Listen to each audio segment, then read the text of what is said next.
வணக்கம். தமிழ் ஃபுட் கார்னர்ல இன்னைக்கு முருங்கைக்கீரை தோசை பண்ண போறோம். முருங்கைக்கீரையில நிறைய சத்துக்கள் இருக்கிறதுனால இது ஒரு ஹெல்த்தியான தோசை. டேஸ்ட் ரொம்ப நல்லா இருக்கும். நம்ம ரொம்ப ஈஸியா பண்ணிடலாம். 2 கப் தோசை மாவும் 1 கைப்பிடி அளவு க்ளீன் பண்ண முருங்கைக்கீரையை எடுத்து வச்சிருக்கேன். அதுக்கு இந்த பேன்ல 2 டீஸ்பூன் தேங்காய் எண்ணெய் சேர்த்து வதக்கி பண்ணுங்க. டேஸ்ட் ரொம்ப நல்லா இருக்கும். எண்ணெய் சூடானதும் அதில் ஒரு பச்சை மிளகாவை கீரி சேர்த்துக்கங்க.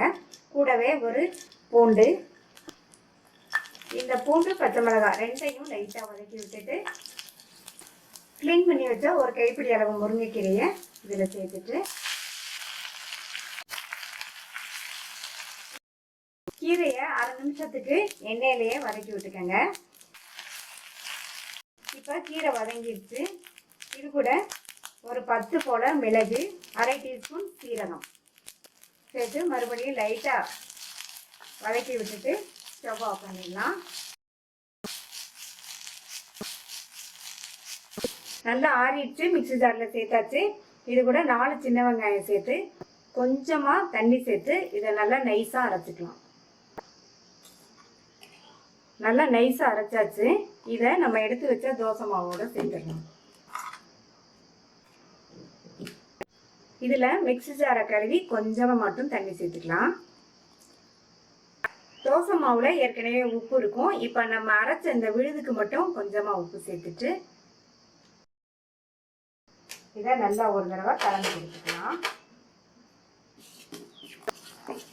நல்லா ஒன்றா மிக்ஸ் பண்ணியாச்சு. தோசை ஊற்றுறதுக்கு மாவு தயாராகிடுச்சு. தோசைக்கல் போட்டு சூடாகிடுச்சு.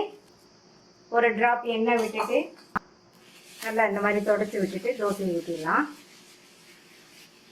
ரெடி பண்ணி வச்ச மாவை நல்லா ஒரு தடவை கலந்து விட்டுட்டு ஊற்றிடலாம்.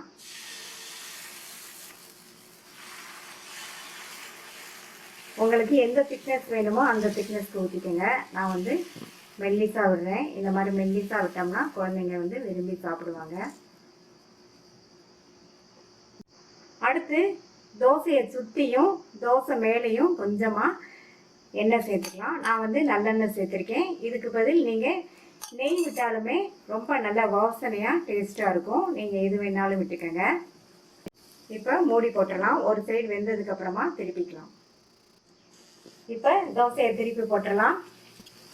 இந்த முருங்கைக்கீரை தோசை ஒரு ஹெல்த்தியான தோசை. கீரை சாப்பிடாதவங்களுக்கு இந்த மாதிரி நம்ம செஞ்சு கொடுத்தோம்னா விரும்பி சாப்பிடுவாங்க. நம்ம தேங்காய் எண்ணெயிலேயே இந்த கீரையை வதக்கிறதுனால டேஸ்ட் வந்து ரொம்ப ரொம்ப நல்லா இருக்கும். இப்போ அந்த சைடும் வெந்துருச்சு. தோசையை எடுத்துடலாம். நல்ல மொறுன்னு டேஸ்டான ஹெல்த்தியான முருங்கைக்கீரை தோசை ரெடி ஆயிடுச்சு. நீங்களும் ட்ரை பண்ணி பார்த்துட்டு உங்கள் கமெண்ட்ஸை சொல்லுங்கள். இது வரைக்கும் தமிழ் ஃபுட் கார்னர் சேனலை சப்ஸ்கிரைப் பண்ணாதவங்க சப்ஸ்கிரைப் பண்ணிட்டு பக்கத்தில் உள்ள பெல் பட்டனையும் கிளிக் பண்ணிக்கோங்க. தேங்க்யூ.